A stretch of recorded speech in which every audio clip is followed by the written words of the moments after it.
গণ আন্দোলনে হামলার অভিযোগে জাহাঙ্গীরনগর ছাত্রলীগের 289 নেতাকর্মীর সাময়িক বহিষ্কার। সাময়িক বরখাস্ত 9 শিক্ষক, 3 কর্মকর্তা কর্মচারী। তাদের ক্ষেত্রে নিয়ম অনুযায়ী তাদের অপরাধ বিবেচনায় নিয়ে সাময়িক বহিষ্কার করা হয়েছে এবং তদন্ত কমিটি সেটা তাদের চূড়ান্ত শাস্তি সেটা নির্ধারণ করবে। বিশ্ববিদ্যালয় প্রশাসন যাদের ব্যাপারে পদক্ষেপ নিয়েছে, সাময়িক বরখাস্ত করেছে, তাদের ব্যাপারে অতি দ্রুত মামলা করবে। এই সিদ্ধান্তই দৃষ্টান্ত হয়ে থাকবে যাতে সামনের কখনো এরকম ধরনের ঘটনা কেউ ঘটাতে আর সাহস না পায়।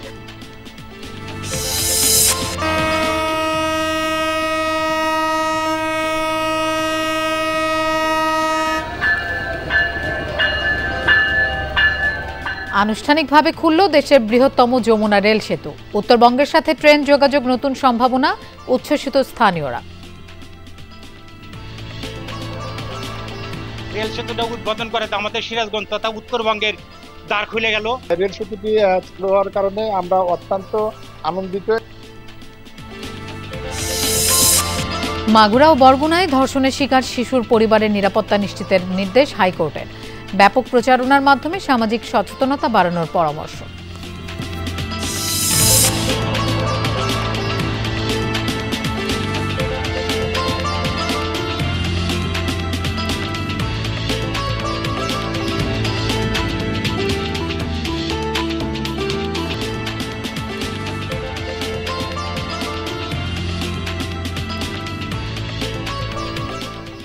শুভেচ্ছা, আমন্ত্রণ বিরতিহীন সংবাদ সারা দেশের আয়োজনে। আপনাদের সঙ্গে থাকছি আমি মৌসুমী আহমেদ লোপা।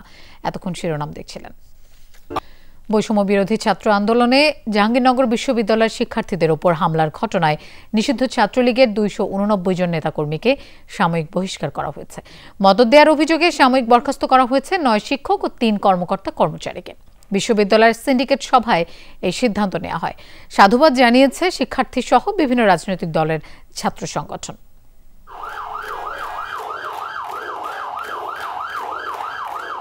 বৈষম্য বিরোধী ছাত্র আন্দোলনে জাহাঙ্গীরনগর বিশ্ববিদ্যালয়ের শিক্ষার্থীদের উপর হামলা চালানো হয়।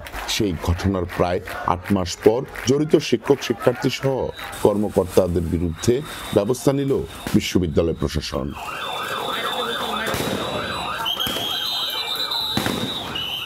সোমবার সকাল থেকে শুরু হওয়া সিন্ডিকেট সভা শেষ হয় মঙ্গলবার ভোর রাতে। 289 জন শিক্ষার্থীকে সাময়িক বহিষ্কারের সিদ্ধান্ত নেওয়া হয়। তারা সবাই নিষিদ্ধ ছাত্রলীগের নেতাকর্মী বলে জানা গেছে। আন্দোলনে মদদ দেওয়ার অভিযোগে 9 জন শিক্ষক ও 3 কর্মকর্তা কর্মচারীকেও সাময়িক বরখাস্তের সিদ্ধান্ত নেওয়া হয় সিন্ডিকেট সভায়। যারা আমাদের রানিং স্টুডেন্ট ছিল তাদের ক্ষেত্রে নিয়ম অনুযায়ী তাদের অপরাধ বিবেচনায় নিয়ে সাময়িক বহিষ্কার করা হয়েছে এবং তদন্ত কমিটি সেটা তাদের পরবর্তী চূড়ান্ত শাস্তি সেটা নির্ধারণ করবে।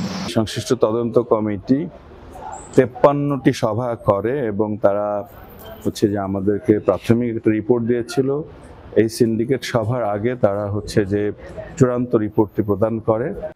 বিশ্ববিদ্যালয় প্রশাসনের এমন সিদ্ধান্তে স্বস্তি জানিয়েছেন আন্দোলনে আহত শিক্ষক শিক্ষার্থীরা। আমি একজন আহত হিসেবে আনন্দিত যে আমাদের বিশ্ববিদ্যালয় প্রশাসন থেকে তাদের বিরুদ্ধে স্টেপ নেওয়া হচ্ছে।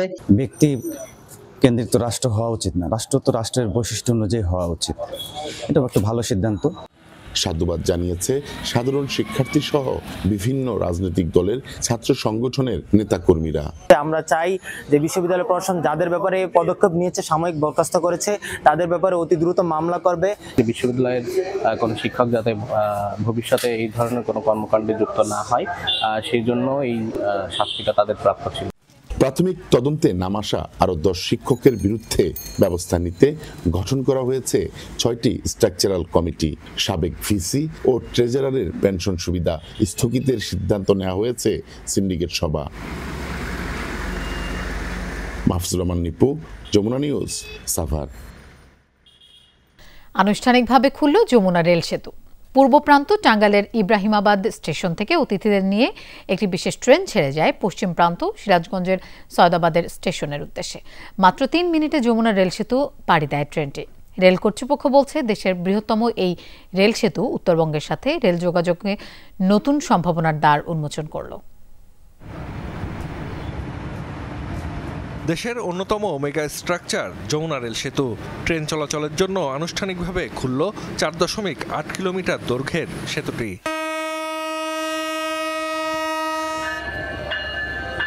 পূর্ব প্রান্ত টাঙ্গাইলের ইব্রাহিমাবাদ স্টেশন থেকে অতিথিদের নিয়ে ছেড়ে আসা বিশেষ ট্রেনটি দেশের বৃহত্তম রেল সেতু পাড়ি দিতে সময় নেয় মাত্র 3 মিনিট। পশ্চিম প্রান্ত সিরাজগঞ্জের সয়দাবাদ স্টেশনে গিয়ে থামে ট্রেনটি।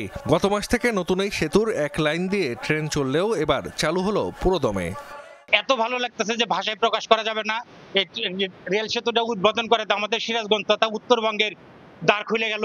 এই রেল সেতুর কারণে কিন্তু ট্রেন অনেক বেশি চলাচল করবে, সেই কারণে খুব কম সময়ের মধ্যে মানুষ কিন্তু ঢাকা, খুলনা বিভিন্ন জায়গায় যেতে পারবে।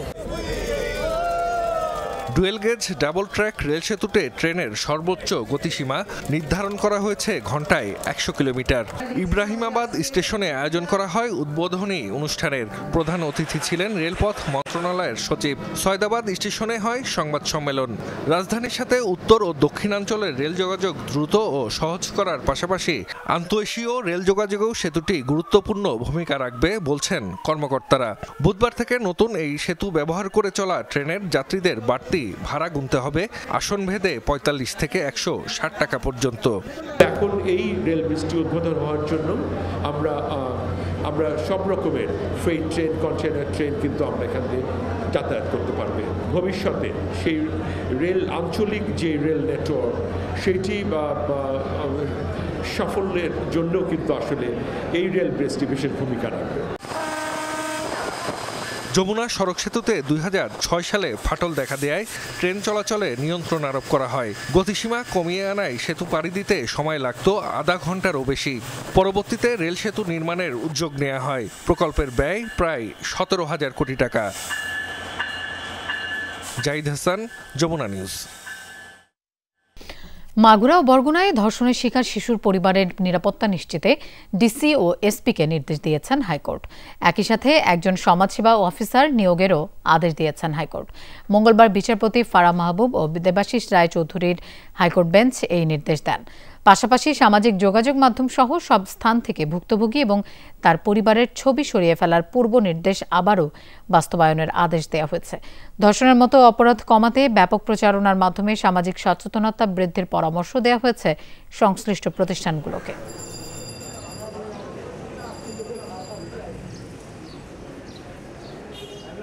শিশু ধর্ষিত হয়েছিল সেই ঘটনায় একটি রুল এবং ডিরেকশন দিয়েছিলেন। আজকে আমরা একই বেঞ্চে কয়েকটি দরখাস্ত জমা দিই। অ্যাডিকুয়েট প্রোটেকশন এবং সিকিউরিটি দেওয়া হয় এবং তার ওয়েলফেয়ারের জন্য এই মর্মে একটি ডিরেকশন আদালত দিয়েছেন। মাগুরা ডিসি এবং এসপিকে বলেছেন তার নিরাপত্তা নিশ্চিত করার জন্য, বরগুনার ডিসি এবং এসপিকে বলেছেন তার নিরাপত্তা নিশ্চিত করার জন্য এবং সামগ্রিকভাবে একজন সোশ্যাল ওয়েলফেয়ার অফিসার নিয়োগ দেওয়ার জন্য। রাজশাহীতে কলেজ ছাত্রীকে মারধরের পর ধর্ষণ হুমকির প্রতিবাদে মানববন্ধন করেছে ভুক্তভোগী পরিবার। সকালে শহরের সাহেববাজার 0 পয়েন্টে মানববন্ধন করেন ভুক্তভোগী শিক্ষার্থী ও তার মা। তাদের অভিযোগ, জহির নামে এক ব্যবসায়ী তাদের বাড়ি দখল নিতে আদালতে মিথ্যা মামলা করেছে। গতকাল এই বিষয়ে খোঁজ নিতে গেলে আদালত চত্বরেই কলেজ ছাত্রীকে মারধরের পর ধর্ষণের হুমকি দেয় অভিযুক্ত তার লোকজন। পরে থানায় জিডি করেন ওই ছাত্রী। ভুক্তভোগীদের দাবি, 15 বছর ধরে শিমুলপুকুর আদিবাসী পল্লীর খাস জমিতে বসবাস তাদের। হঠাৎই জমি ও বাড়িটি পৈতৃক দাবি করে দখলে নেওয়ার চেষ্টা করছে জহির। গত 2 ফেব্রুয়ারি হামলাও চালায় তারা। বাড়িতে ভাঙচুরের পর আগুন দেওয়া হয়। এ নিয়ে সংবাদ প্রচার করায় যমুনা টেলিভিশনের সহকর্মীকেও হুমকি দেওয়া হয়। আসলে স্বর্ণ ব্যবসায়ীকে হত্যার পর ডাকাতের ঘটনায় জড়িত আন্তঃজেলা ডাকাত দলের 6 সদস্যকে গ্রেফতার করেছে পুলিশ। সংবাদ সম্মেলনে ঢাকার পুলিশ সুপার জানান, 9 মার্চ রাতে নয়ারহাটে দোকান বন্ধের সময় ককটেল ফাটিয়ে স্ত্রীর সামনেই হত্যা করা হয় স্বর্ণ ব্যবসায়ী দিলীপ কুমারকে। স্বর্ণের ব্যাগ নিয়ে পালিয়ে যায় তারা। এ ঘটনায় আশুলিয়া থানায় মামলা করেন নিহতের স্ত্রী। রাজশাহী রাজবাড়ী সহ দেশের বিভিন্ন স্থানে অভিযান চালিয়ে 6 ডাকাতকে গ্রেফতার করে পুলিশ। গ্রেফতারকৃতদের কেউ অটোরিকশা চালায়, কেউ দিনের বেলা করে ফলের ব্যবসা, আর রাতের বেলা ডাকাতি। জড়িত বাকি আসামিদের ধরতে অভিযান অব্যাহত আছে। এই ডাকাতির মামলায় আমাদের মোট 13 ভরি স্বর্ণ উদ্ধার আছে এবং স্বর্ণ বিক্রয়ের 76,000 টাকা উদ্ধার আছে। দুটা চাপাতি যে চাপাতি দুটো স্টেপিং করেছিল, একটা তার বুকে এবং একটা তার ঘাড়ে, যেটা দিয়ে কপিয়ে তাকে মেরে ফেলছে, এই দুটো আমাদের উদ্ধার আছে। আন্তজেলা ডাকাত দলের সর্বোচ্চ শাস্তি নিশ্চিতের জন্য আমরা মামলাটি খুবই গভীরভাবে এবং খুব মনোযোগী তদন্ত করব, যাতে করে এই আশুলিয়া সাভার এলাকায় ডাকাতি আর না হয়। রমজান ঘিরে তরমুজের বেচাকেনায় জমজমাট মুন্সিগঞ্জের মুক্তারপুর হাট। ফলন ভালো আর দাম পেয়ে খুশি কৃষকরা। পাইকাররা বলছেন পথে পথে এবার চাঁদার বিপত্তি নেই, তবে খুচরা ব্যবসায়ীরা সপ্তাহের ব্যবধানে বাড়িয়েছে দাম। ভোক্তা অধিকার বলছে অযৌক্তিক দাম বৃদ্ধি প্রতিরোধে ব্যবস্থা নেওয়া হবে। তরমুজ বেচাকেনার অন্যতম পাইকারি হাট মুন্সিগঞ্জের মুক্তারপুর। দক্ষিণাঞ্চলের বিভিন্ন জেলায় উৎপাদিত তরমুজের বড় অংশই আসে এই হাটে। সড়ক ও নৌ দুই পথে সরবরাহ হয় তরমুজ। ক্রেতা বিক্রেতার হাট ডাকে জমজমাট বেচা বিক্রি। ভালো উৎপাদনের পাশাপাশি কাঙ্ক্ষিত দাম পেয়ে বেশ খুশি কৃষকেরা। অনেক দাম আছে, ভালো বাজার ইনশাল্লাহ আমরা পাইতেছি, ফলনও ভালো। আমরা এবছর কৃষকেরা একটু মনে হাসি আছে। 5,000 5,500 তরমুজ নিয়ে আসছে এই বোটে। উৎপাদন ভালো হয়েছে আর বেচা কিনা আমদানি রপ্তানি সবই ঠিক আছে। তরমুজ খাইতে আছে ইচ্ছা মতন গরম পাইয়া, আর পাবলিক খাইয়াও খুশি, কৃষক বেচাও খুশি। আকার অনুযায়ী পাইকারিতে এক একটি তরমুজ বিক্রি হচ্ছে 60 থেকে 350 টাকা দামে। প্রতিদিন 50 থেকে 60,000 তরমুজ বেচাকেনা হচ্ছে মুক্তারপুরে। খুচরা বিক্রেতাদের দাবি সপ্তাহ ব্যবধানে আড়তে বাড়ছে দাম। এতে খুচরা পর্যায়ে লাভ নিয়ে বিপত্তিতে তারা। আড়তদার ব্যবসায়ীরা বলছেন পথে চাঁদা দিতে না হলেও বেড়েছে উৎপাদন ব্যয়। পার পিসে 50 টাকা 60 টাকা 80 টাকা মালের দাম বাড়তি। তো আমাদের দেখা যায় আমরা যে নিয়ে বিক্রি করবো আমাদের সমস্যা হয়ে যাচ্ছে। যে মালগুলা কিনছি 190 টাকা 180 টাকা, এই মালগুলা বর্তমান বাজার আমরা মাল কিনতে পারতাছি না। 280 টাকা 300 টাকা 320 টাকা পর্যন্ত ডাক উঠা যায়। কালা সার, ডেপ সার, সাদা সার, লাল সার, অনেক কিছু মেডিসিন খাটা লাগে। গেলবার তুলনায় অনেক দাম। আমাদের কানিপুতি দেখা গেছে 3.5 লক্ষ টাকা খরচ পড়ে যায়। গেলবার মনে করেন 10 কেজিতে 30,000 টাকা দর আছে, এবছর 10 কেজিতে 40,000 টাকা দর আছে। মাল আসছে কম, এই জন্য পাইকার কেনার পাইকার বেশি, এই জন্য দাম বাড়ছে। যৌক্তিক মুনাফার নির্দেশনা দেওয়ার কথা জানায় ভোক্তা অধিকার। নিয়ম ভাঙলে ব্যবস্থা নেওয়া হবে বলেও জানানো হয়। কেউ যদি অযৌক্তিক মুনাফা করে, মূল্য তালিকা প্রদর্শন না করে, ফল ক্রয়ের রসিদ প্রদর্শন না করে, সেই ক্ষেত্রে আমরা কিন্তু আইন অনুযায়ী তাদের বিরুদ্ধে ব্যবস্থা গ্রহণ করব। মুক্তারপুর হাটে দক্ষিণাঞ্চলের 5 জেলার তরমুজ স্থানীয় বাজার সহ ছড়িয়ে পড়ে ঢাকা, নারায়ণগঞ্জ, নরসিংদী সহ বিভিন্ন জেলায়। ধলেশ্বরীর তীরে মুক্তারপুরের এই হাটের মোট 9টি আড়তে প্রতিদিন এখন 1 কোটি টাকার উপরে তরমুজের বেচাকেনা হচ্ছে। আরাফাত রায়হান সাকিব, যমুনা নিউজ, মুন্সিগঞ্জ।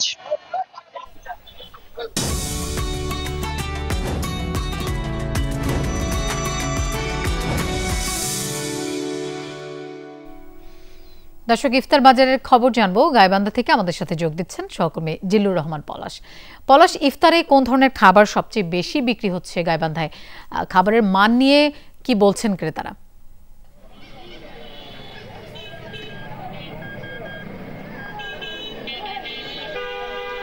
ইফতার বাজার কিন্তু বেশ জমজমাট। দুপুরের পর থেকেই এখন এই যে সময়টি চলছে, সেই সময় কিন্তু আমরা বরাবরই দেখেছি যে ইফতারের পরশা নিয়ে যে দোকানগুলো বসে, প্রতিটি দোকানে কিন্তু বেশ বিক্রি জমজমাটভাবেই হয়ে থাকে এবং ক্রেতারা এখানে আসেন, যারা ইফতার কিনবেন, রোজা আছেন, তারা কিন্তু এই জায়গায় এসে ইফতার কিনছেন এবং তারা পছন্দ মতো তাদের যে মুখরোচক যে খাবারগুলো রয়েছে, বুট, বুন্দিয়া, ছোলা, জিলাপি, পেঁয়াজু, আলুর চপ, বিভিন্ন ধরনের চপ এবং বিভিন্ন ধরনের যে মুখরোচক খাবারগুলো রয়েছে সেগুলো কিন্তু তারা বেশি পছন্দ করছেন এবং একই সঙ্গে এই খাবারগুলো কিনে তারা ইফতার মাহফিল অনুষ্ঠানেও যেমন চাহিদা যেমন বাড়ছে, তেমনি ব্যক্তিগত পারিবারিকভাবেও আমরা যদি একটু দেখাই যে পারিবারিকভাবেও কিন্তু এই ইফতারের চাহিদা বেশ বেড়েছে। আসলে প্রতিদিনই এই ইফতারি কেনার জন্য শহরের বিভিন্ন জায়গায় ফুটপাত থেকে শহরের যে হোটেল রেস্তোরাঁগুলো রয়েছে সেগুলোতে কিন্তু এই খাবার তারা কিনে আসেন এবং এখান থেকে নিয়ে গিয়ে ইফতার মাহফিলে অংশ নেন এবং ক্রেতারা যেটি বলছে যে খাবারের মান যেটি রয়েছে সেটিও কিন্তু বেশ ভালো এবং ব্যবসায়ী যারা হোটেল রেস্তোরাঁ যারা ইফতার সামগ্রী বিক্রি করছেন সেই ইফতার সামগ্রীগুলো কিন্তু বেশ